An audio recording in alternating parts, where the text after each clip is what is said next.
Hello student, welcome to the class of operating system. Today we are going to discuss about disk management. Disk means the secondary storage. We all are hopefully aware about that. So the data is also going to store in disk and we need to perform read and write operation from the disk and on the disk. So how we can manage all these, today we are going to discuss about that. So we are going to discuss about these topics today. The overview, this is the first thing we are going to discuss today, and then the disk structure, the terms related to disk scheduling, disk management and RAID. So these are the all things those are going to discuss today.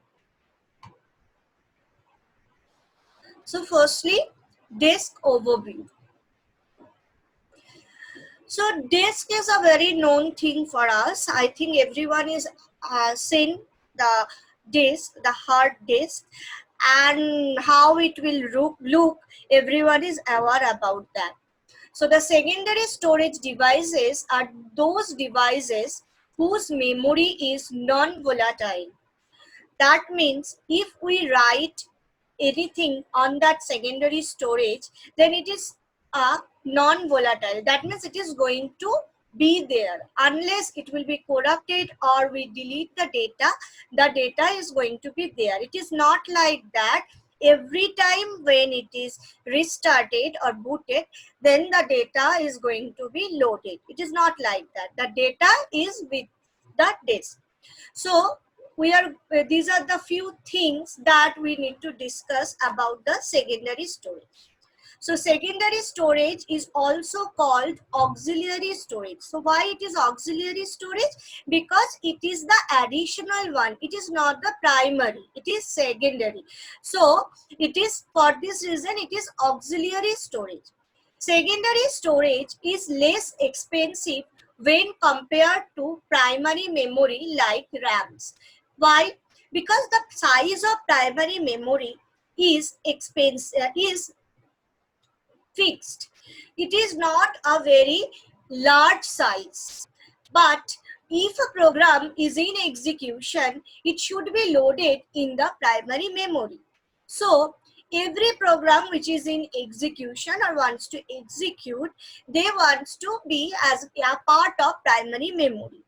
But secondary storage size can be increased. So it is not like that. So whenever a program comes, it can be accommodated in secondary storage. So for this reason, the secondary storage is less expensive when we compare with primary memory. The speed of the secondary storage is also lesser than that of primary storage. If anything is already stored in our primary memory, then we can access the data faster than if it is not loaded in primary memory, it is loaded in secondary memory. I think all of you have experienced that. And hence the data which is less frequently used is kept in the secondary storage. So the data which is less frequently used are going to kept in secondary storage, okay, because the data access speed is much lesser than the primary storage. A few examples of magnetic disk. A few examples are magnetic disk, magnetic tapes, removable thumb drives, etc. So these are all examples of secondary storage. So now we are going to discuss about the disk architecture. This is very important to understand the architecture of the disk. Here you can see this is a ARM. Okay, this is called disk ARM. So the disk ARM, basically this is disk ARM, and you can see the disk ARM is set in this position. That means the data is going to be read or write with the help of this disk ARM. You can see here we have a read write head. So the read write head, by the use of this read write head, we can read or write data in disk, and the disk are going to be rotated. This arm is fixed. This arm is not going to be moved. The arm is fixed. The disk are going to be rotated and the required position is come here. Now come to the architecture of disk. So this is basically the disk. Every disk have two surface, the upper surface and the inner surface. So this is called the platter. You can see this is called the platter. So what is the platter? A round magnetic plates that constitute part of a hard disk. So these round magnetic plates are called what? Platters. So hard drives can contain a dozen of platters mounted on the same spindle. This is basically spindle. This is called spindle. So in a hard disk, we can have dozen of platters. Okay, that is going to be mounted on the same spindle. Platters require two read and write head, one for each side, and therefore can store information on both sides. That is in the upper surface and in the lower surface. You can see there is two read and write header. This is one, and in the lower surface or there is again another one. So the data can be stored separately in this upper surface and in the lower surface also, and this is called what? Platter. Now after platter, what we have? We have tracks. So what is track?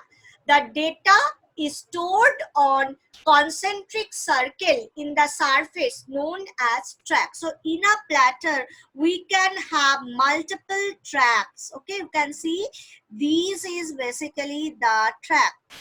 So in this way, we have here, you can see this is a clear picture. This is track 0, then track 1, this track 2. In this way, multiple track we can have, and this track can be in the upper surface, we have separate track. In the lower surface, again we have separate track. So in a platter, we can have multiple tracks. You can see in a particular surface of a platter, we can have multiple tracks like this. Okay. So the data is stored on concentric circle on the surfaces known as track. Corresponding tracks on all platter surfaces make up a cylinder. So what is a cylinder? So you can see this is the track for this surface. Now if you this look as the cylinder, there is another track from the surface and there is another track from this surface. So if we combine all the tracks from this different surface, then it will make a cylinder. Okay, so this is a cylinder. So in a cylinder, we can have multiple tracks from multiple surface or plateaus. Okay, so the number starts with 0 at the outermost cylinder. So the number start with 0 at the outermost cylinder. Okay, so this is starting from 0. Now in a track, we can have multiple sectors. So this is basically the sector. You can see this portion is the, this portion is the sector. Okay, so sector, so this is basically the sector 8. This is identified sector 8. So in this way, multiple sectors can be there in a particular track. So a sector is a continuous linear stream of magnetized bits occupying a carved section of a track. Okay, so sectors are the smallest physical storage units on a disk.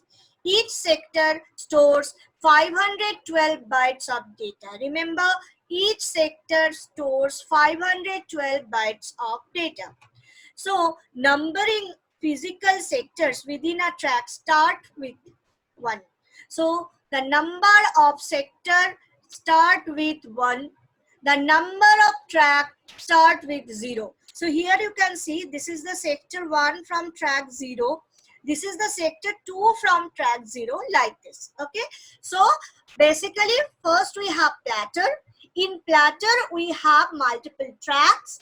In tracks we can have multiple sectors. Sectors is the smallest unit of storage in disk, and it can store 512 bytes of data.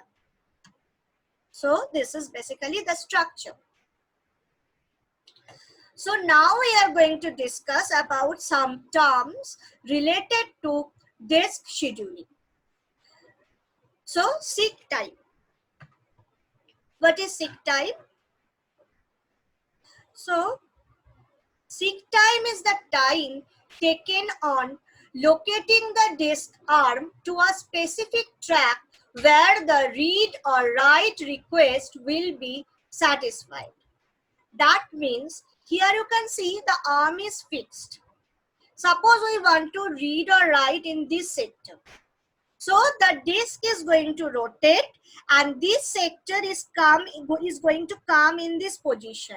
So the seek time is basically the time taken for it. Now the next term, that is rotational latency. What is rotational latency? It is the time taken by the desired sector to rotate itself to the position from where it can access the read or write heads. So this is basically the rotational latency, that is depends on the rotation of the disk. And next thing is transfer time. It is the time taken to transfer the data.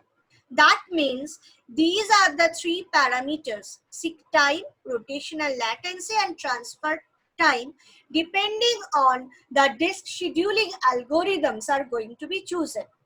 So disk scheduling is just like is also very much required. Why it is required, I am telling. The disk scheduling is basically where suppose we want to we have to read multiple data from multiple sectors. Okay, but the disk header is now positioned here. The disk arm is now here.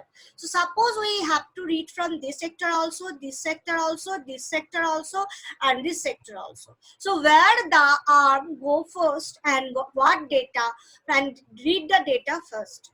This is the thing that is going to be decided by the scheduling algorithm.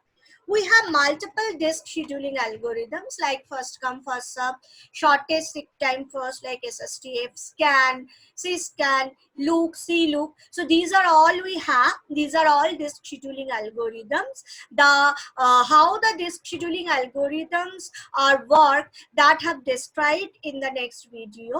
But up to now, I am going to say that which disk scheduling algorithm is better than the other, that is going to decide depending on these parameters: seek time, rotational latency, and transfer rate.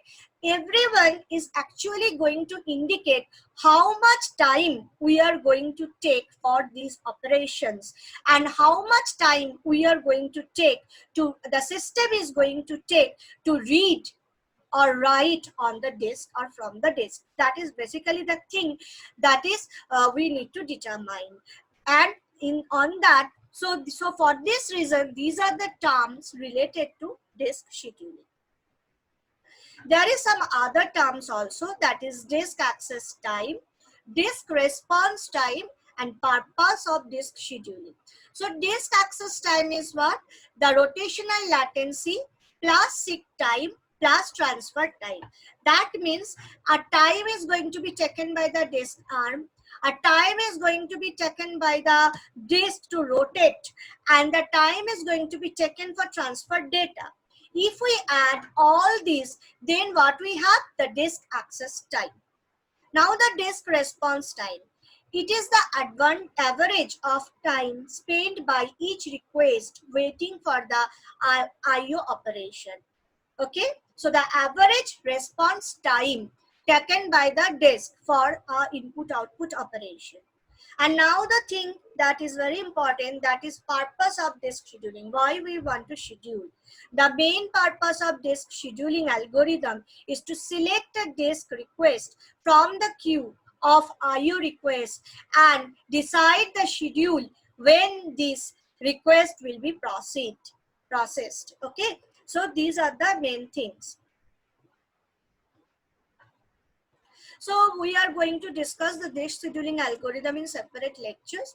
Now I am continuing with the disk management, that is disk formatting. So disk management are going to concentrate in, firstly the thing we need to concern about the disk management is the disk formatting.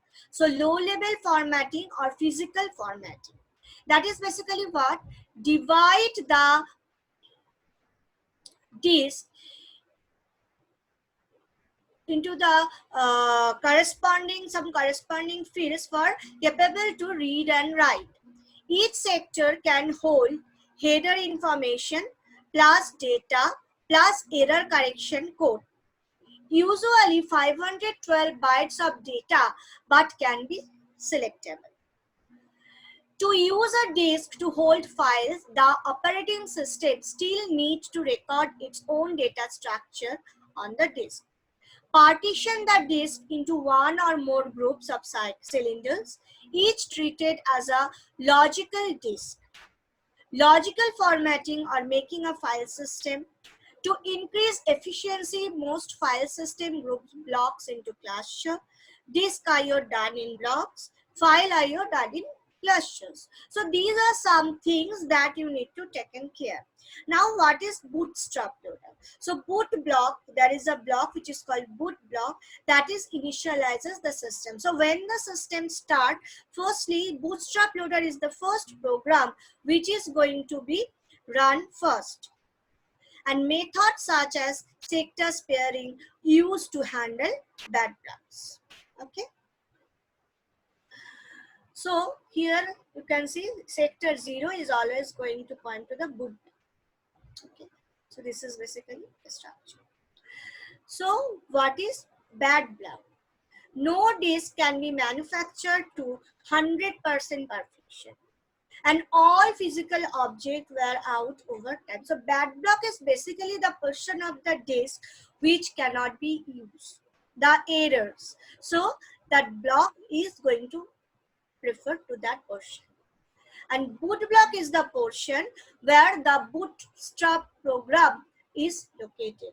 So whenever the program start, their bootstrap program is the first thing which is going to be execute. It is operating system independent.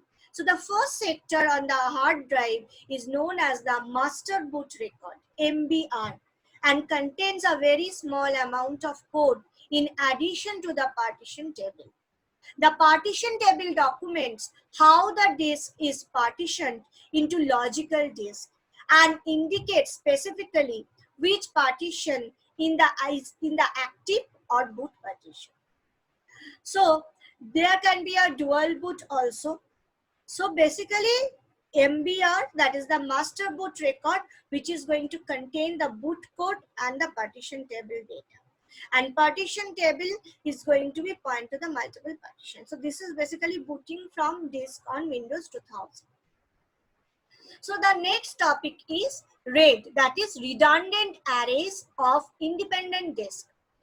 RAID or redundant arrays of independent disks is a technique which make use of a combination of multiple disks instead of using a single disk for increased performance, data redundancy, or both. The term was coined by David Peterson, Garth A. Gibson, and Randy Katz at the University of California, Berkeley in 1987. But the thing is what? Why we should require a data redundancy? Because we know data redundancy is a wastage of disk. But in case of disk failure, if the only disk is in that particular disk is the only disk where that particular data is stored, there is no backup for that, then we are going to lose that data. So for this purpose, data redundancy is required. So in case of disk failure, if the same data is also backed up onto another disk, we can retrieve the data and go on with the operation. On the other hand, if the data is spread across just multiple disks without the RAID technique, the loss of a single disk can affect the entire data. So these are the key evaluation points for a RAID system. The first thing is reliability. How many disk faults can be system tolerant? That is the first question to be answered. The next thing is availability. What fraction of the total session time is a system in uptime mode? How much time it is available basically for the actual use? Then the come performance. How good is the response time? How quickly it can respond? How high is the throughput? That is rate of processing work. So the performance, you can note that the performance contains a lot of parameter and not just that. Then capacity. Given that means the response time and throughput is not only the parameter, there may be a plenty of parameters. Okay. Now the next thing is capacity. Given a set of n disks, each with B blocks, how much useful capacity is available to the user? So these are the questions, and the answer is the RAID. So RAID is basically a technique which have different model. So the RAID 0 model is basically the stripping. Here what we have done, the total data is not going to be stored in one disk. The total data is divided into strips and going to distribute in multiple disks. You can see there is two drive 1 and drive 2, and the data is going to be distributed among drive 1 and drive 2. So in a RAID 0 system, data are split up into blocks and get written across all the drives in the array by using multiple disks, at least 2 at the same time. These offer superior I/O performance, but there is no redundancy. Okay, so the advantage is what? RAID 0 offers great performance both in read and write operation. There are no overhead caused by parity controls. All storage capacity is used. There is no overhead. The technology is easy to implement. But what is the disadvantages? What are the disadvantages? RAID 0 is not fault tolerant because there is no copy which is not fault tolerant. The ideal use is what? The ideal for non-critical storage of data that have to be read or written at a high speed, such as on an image retouching or video editing station. Okay. Now the RAID 1, that is mirroring. We are this is basically, this one is going to be a copy of disk 2, or you can see disk 2 is a copy of disk 1. So what is the advantages? RAID 1 offers excellent read speed and write speed that is comparable to that of a single drive. In case of drive fails, data do not have to be rebuilt because that is already available in another disk. RAID 1 is a very simple technology. Disadvantage. The main disadvantage is that the effective storage capacity is only half of the total drive, because this disk is the copy of this disk.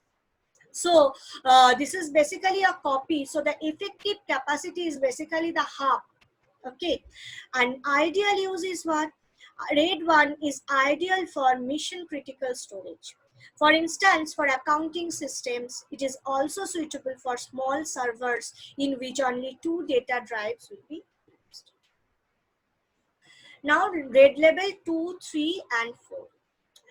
Here you can see in RAID level 2, these are the data, and there is an additional Hamming code ECC. So these drives are actually coming for the Hamming code ECC. In RAID level 4, in place of one that only an independent parity disk is going to be added, and in RAID level 3, parity on separate disk is added. So basically these are the red level 2, 3 and 4. Basically, and some extra data is going to be created for checking whatever data is stored, if it is correct or not. Okay, so here ECC is used, Hamming code ECC is used in red level 2. In red level 3, parity on separate disk is used, and in red level 4, independent data disk with shared parity disk is used. That is the only difference. But in this 3 level, on the main thing is what, and another overhead is going to be added for the error checking. So red level 5, block level swapping with distributed parity. Red level 5 is the most common secure red level, very important level. It requires at least 3 drives but can work with up to 16. Okay, so 3 is the minimum requirement, maximum it can work up to 16.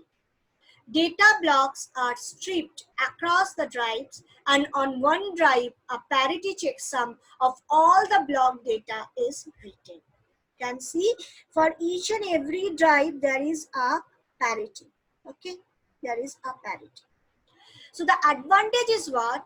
Read data transactions are very fast, while write data transactions are somewhat slower due to the parity that has to be calculated. Okay, so whenever we are writing, the parity is going to be calculated.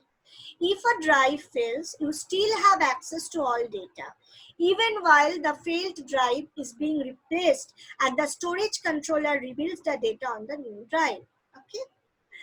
Now, what is the disadvantage? Drive failure have an effect on throughput, although this is a still acceptable. Throughput is fall, but in an acceptable rate. This is complex technology. If one of the disks in an array using 4 TB disk fails and is replaced, restoring the data may take a day or longer, depending on the load on the array and the speed of the controller. If another disk goes bad during that time, data lost forever. Now, where it can be ideally used. RAID 5 is a good all-round system that combines efficient storage with excellent security and decent performance. It is ideal for file and application servers that have a limited number of data drives. Now come to RAID level 6. Striping with double parity. The thing is what? Only the parity is double. So what is the advantage? Like with RAID 5, read data transactions are very fast. If 2 drive fails, you still have access to all data, even while the failed drives are being replaced. So RAID 6 more secure than RAID 5. Okay. So what are the disadvantages? Write data transactions are slower than RAID 5 because 2 parity is going to be calculated. Okay, additional parity is there. So in one report I read and write performance was 20% lower. Drive failure have an effect on throughput, although this is still accepted. This is complex technology. Rebuild an array in which one drive failed can take a long time. So where is the ideal use? This is again an all-round system, then combined efficient, but this is preferable over RAID 5 in file and application servers that use many large drives for data storage. Okay? So basically we can have many RAID level, but up to RAID level 6 it is very important. So basically RAID is for the security purpose. The data should not be lost. For this reason RAID is there. So these are the questions. So in this chapter we have discussed about the basic things about disk, the structure of disk, the things that are required, the terms, those are related to the disk scheduling and the RAID levels. Okay, so these are the things. In a separate lecture we are going to discuss about different disk scheduling algorithm. So up to now, continue your study and be safe. Thank you, students.